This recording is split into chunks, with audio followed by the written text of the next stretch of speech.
Nois i noies de la sala, Validacat i Cuinateca us fan la vida més còmoda. Ara ja no us caldrà anar a fer cues a la rostisseria. Galtes de porc rostides al forn. Pol-li López! Preescalfar el forn a 160 graus. En una cassola amb oli posem les nostres galtes de porc i li afegim sal, pebre negre i un raig d'oli per sobre. Freguem bé les galtes i les deixem amb la part més carnosa a sota.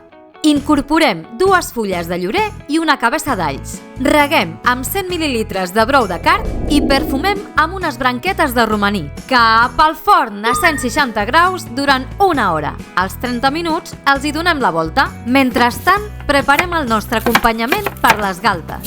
Li afegim sal, orenga i pebre vermell fumat. Passada l'hora de forn, donem la volta a les galtes i li afegim totes les verdures i hortalisses. Ens assegurarem de deixar les galtes de porc a sobre.